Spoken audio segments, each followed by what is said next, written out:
বিদ্যার ভিত্তিতে সবে সমাজ গড়া। বিদ্যা ছাড়া কথা নাই, বিদ্যা করো সার, বিদ্যা ধর্ম বিদ্যা কর্ম অন্য সব স্থান। এই মহান যে দর্শন, শিক্ষা দর্শন, এই দর্শনের উদ্গাতা, মতুয়া দর্শনের উদ্গাতা পূর্ণব্রহ্ম শ্রী শ্রী হরিচাঁদ ঠাকুরের নামাঙ্কিত শ্রী হরিচাঁদ শিক্ষা ও সংস্কৃতি পরিষদের আজকে রজত জয়ন্তী। এই মহান পরিষদ কর্তৃক আয়োজিত নবীনবরণ আলোচনা সভা ও সাংস্কৃতিক অনুষ্ঠানের মান্যবর সভাপতি আমার শ্রদ্ধাভাজন স্যার প্রাধ্যক্ষ দেবাশিস পাল, তাকে প্রণাম জানাই। আছে আমি যখন ঢাকা বিশ্ববিদ্যালয়ের ছাত্র অর্থাৎ 2001 সালের পরে যাদেরকে ছাত্র নেতা হিসেবে দেখেছি, জননেতা সেলিমুজ্জামান সেলিম ভাই, তাকে শ্রদ্ধা জানাই। আমাদের বর্তমান মতুয়াদের প্রাণ পুরুষ শ্রী শ্রী হরিগুরুচাঁদ মতুয়া মিশন কেন্দ্রীয় কমিটির সভাপতি মতুয়াচার্য শ্রী পদ্মনাভ ঠাকুর, ইন্টারন্যাশনাল শ্রী শ্রী হরিগুরুচাঁদ মতুয়া মিশন কেন্দ্রীয় কমিটির সভাপতি মতুয়াচার্য শ্রী শ্রীপতি ঠাকুর শিবু এবং আন্তর্জাতিক মতুয়া প্রচার মহাসংঘের সভাপতি মতুয়াচার্য শ্রী সম্পদ ঠাকুর সহ এখানে উপবিষ্ট মতুয়া সমাজের বিদগ্ধ পণ্ডিতবর্গ, বাংলাদেশের বিভিন্ন সংগঠনের নেতৃবৃন্দ, ভক্তিমতী মায়েরা, বোনেরা, সবাইকে প্রণাম। সম্মানিত সুধী, আজকে আমরা ঐতিহাসিক জগন্নাথ হল উপাসনালয়ে আমরা অনুষ্ঠান করছি। আজকের আলোচ্য বিষয় মানবতাবাদে মতুয়া দর্শন। আমি যেহেতু আলোচক হিসেবে এখানে অন্তর্ভুক্ত হয়েছি, আমি এই আলোচ্য বিষয় সম্পর্কে দুটি কথা বলতে চাই। এখানে যারা অমতুয়া আছে বা বাংলাদেশের উত্তরবঙ্গ এবং পূর্ববঙ্গ, সিলেট বিভিন্ন জেলা থেকে যারা এখানে নবীন ছাত্র ভাইয়েরা আছেন, তাদের উদ্দেশ্যে আমি আমার দুটি কথা বলতে চাই। আপনারা দেখেছেন এখানে ডঙ্কা কাশি সহকারে হরিনাম কীর্তন করা হয়েছে এবং আরও উদ্দণ্ড মাতম দেখেছেন। আমাকে প্রশ্ন করেছে একটু আগে এমনই একজন অমতুয়া, যিনি আমার কাছ থেকে জানতে চেয়েছেন এটা কি, ইনি কে, এই মতুয়া দর্শন কি, আমাকে বলুন। আমি সে সময় বলতে পারি নাই, আমি এখন বলতে চাই। আমি শ্রদ্ধেয় প্রধান অতিথির দৃষ্টি আকর্ষণ করে বলতে চাই, শ্রদ্ধেয় দাদা, আমাদের এই মতুয়া দর্শন শুধু ডঙ্কা কাশির বাদ্য নয়, এর অন্তর্নিহিত একটা সত্য আছে, সেটা হলো মানবতাবাদ। কেমন মানবতাবাদ? আমরা যদি আমাদের এই মতুয়া দর্শনের প্রতিষ্ঠাতা পূর্ণব্রহ্ম শ্রী শ্রী হরিচাঁদ ঠাকুরের জীবনাদর্শ আমরা বিশ্লেষণ করি, আমরা যদি তৎপুত্র শ্রী শ্রী গুরুচাঁদ ঠাকুরের যে জীবনাদর্শ বিশ্লেষণ করি, তাহলে আমরা বুঝব তারা কি মানবতাবাদী মতদর্শ প্রতিষ্ঠা করে গেছেন। কেমন? গুরুচাঁদ ঠাকুর তিনি মক্তবে লেখাপড়া করেছেন। উনি আমাদের টোলে লেখাপড়া করার সুযোগ পাননি। তাহলে ইসলাম শান্তির ধর্ম, সেখানে তার প্রথম জীবনের শিক্ষক হয়েছেন কোনো মৌলবী, এবং তিনি সেখানে আরবি ফার্সি সেখানে রপ্ত করেছেন। ইসলাম ধর্ম সম্পর্কে সেখানে তিনি জেনেছেন।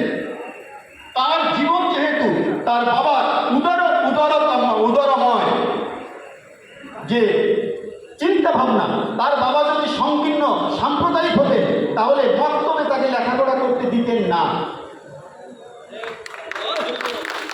আমরা দেখি সেই গুরুচাঁদ ঠাকুর যখন প্রাপ্তবয়স্ক হলেন, ওরাকান্দিতে তৎকালীন ইংরেজদের সহযোগিতায় মিড হাই স্কুল প্রতিষ্ঠা করলেন 1908 সালে। যদিও তার কার্যক্রম শুরু হয়েছে সেই পূর্ণব্রহ্ম শ্রী শ্রী হরিচাঁদ ঠাকুরের আমন্ত্রণে। তিনি আমাদের ভিতরে এই দক্ষিণ বাংলায় প্রথম পাঠশালা স্থাপনকারী ব্যক্তিত্ব।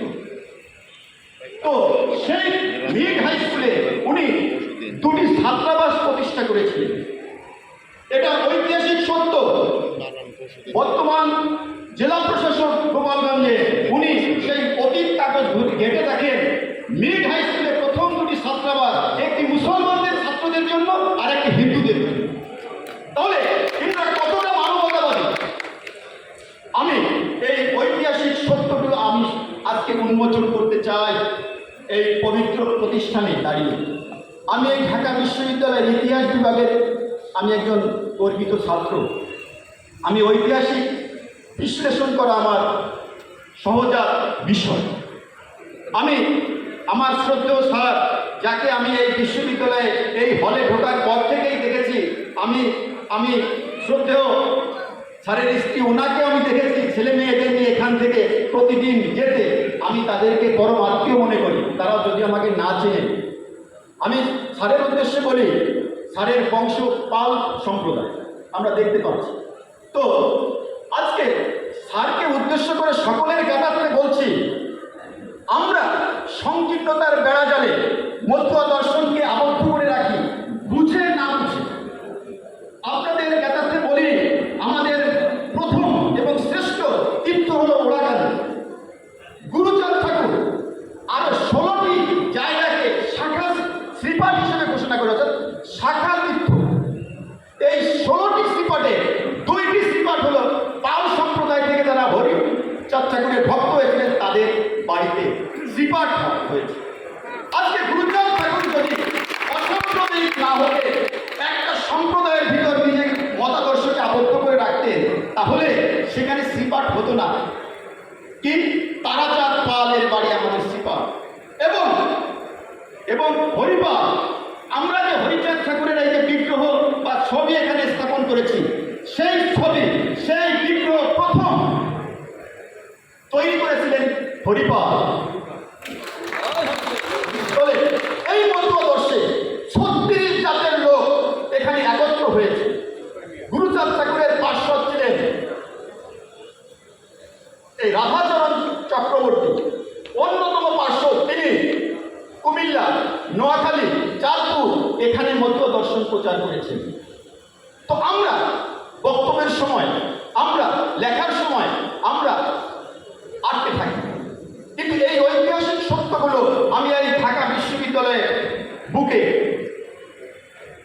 উপস্থাপন করলাম। দেখুন, মানবতাবাদে মতুয়া দর্শন এটা আলোচনা করতে গেলে আমি দীর্ঘ সময় করতে পারবো, কিন্তু এখানে আমার থেকে পণ্ডিতবর্গ এখানে আছেন, তাদের কাছ থেকে আপনারা শুনতে পারবেন।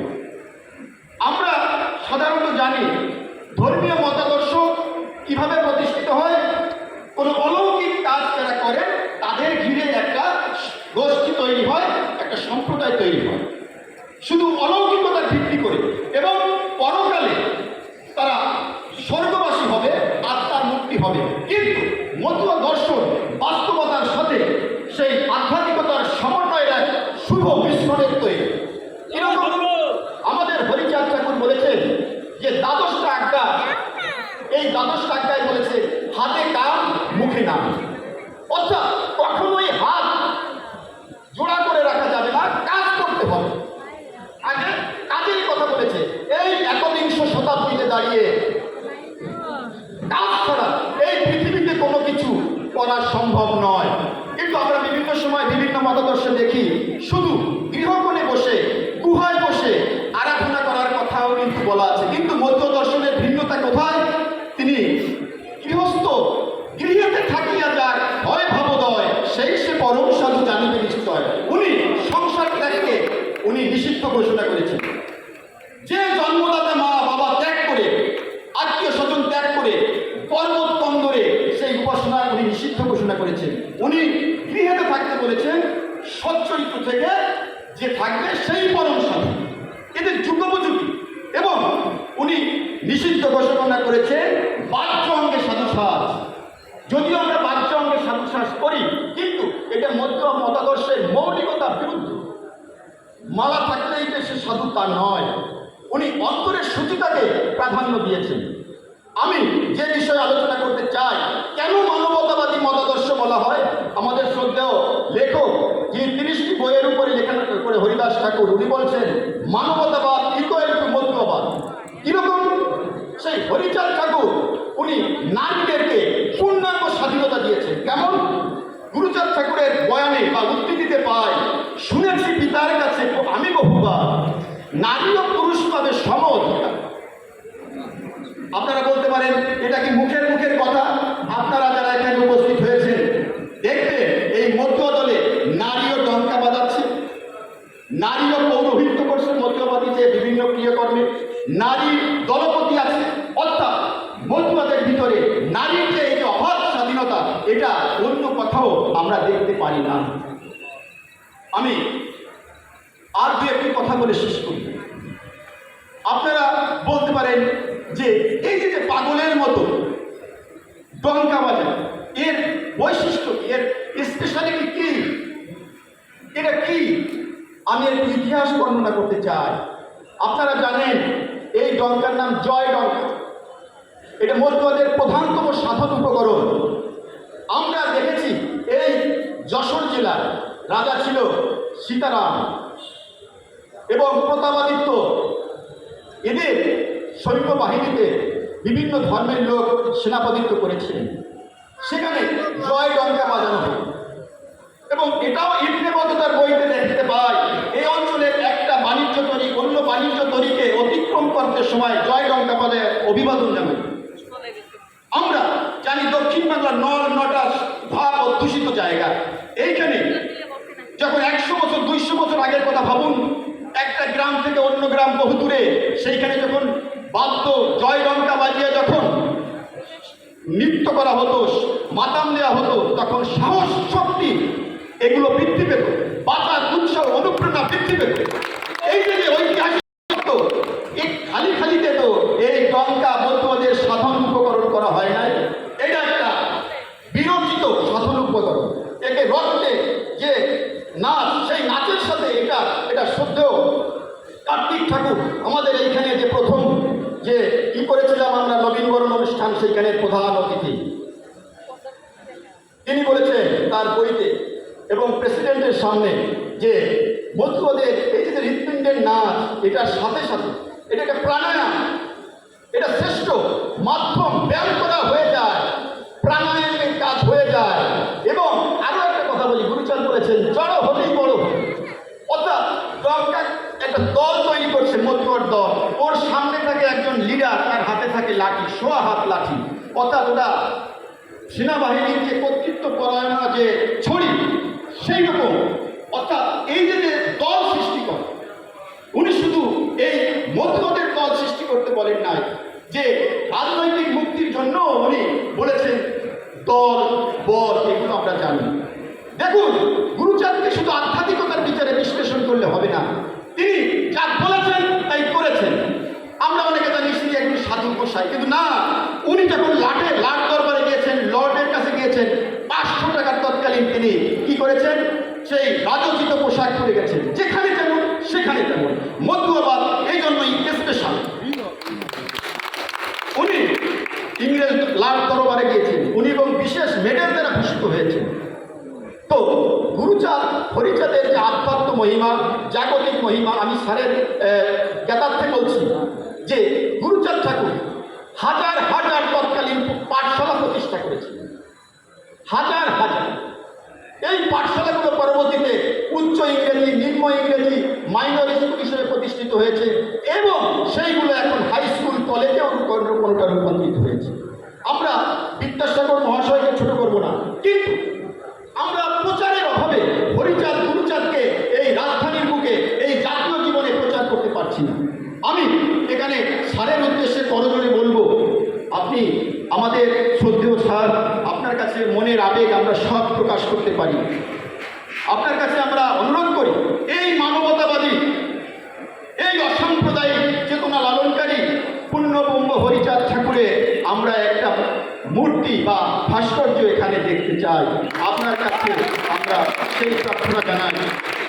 আমি আরেকটি প্রার্থনা জানাবো আমাদের আগামী দিনের এমপি, সংসদ সদস্য জনাব সেলিমুজ্জামান সেলিম ভাইয়ের কাছে।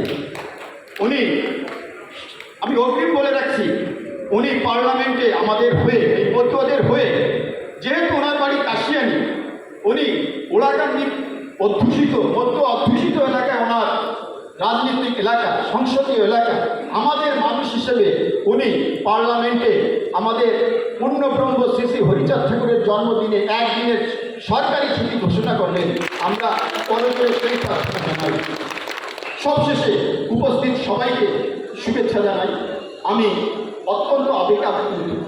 এই সংগঠনের আমি প্রথম সহকারী অর্থ সম্পাদক, এরপর অর্থ সম্পাদক, এরপরে সাংগঠনিক সম্পাদক, এরপরে জয়েন্ট সেক্রেটারি, এরপরে সেক্রেটারি, এরপরে সহসভাপতি। তো আমি এই সংগঠনের প্রতিটা কাজে আমি যুক্ত ছিলাম এবং আগামীতেও থাকব। আমার প্রাণের সংগঠন। এই সংগঠনের প্রতিষ্ঠা না হলে এই মন্দির যে আন্দোলন, এই মন্দির প্রতিষ্ঠা হতো কিনা সন্দেহ। এই সংগঠন না হলে সারা বাংলাদেশে যে অভিজাত বর্গের ভিতরে মতুয়া দর্শন প্রচার হতো কিনা সন্দেহ। আমি এই সংগঠনের বর্তমান সকলের সুস্বাস্থ্য দীর্ঘায়ু কামনা করি। ছোট ভাই চিন্ময় বরকে আশীর্বাদ প্রদান করি। তার নেতৃত্বে, স্যারের সহযোগিতায় এটা বেগবান হয়ে উঠুক, সেই প্রার্থনাকে শেষ করছি। জয় হরিচাঁদ।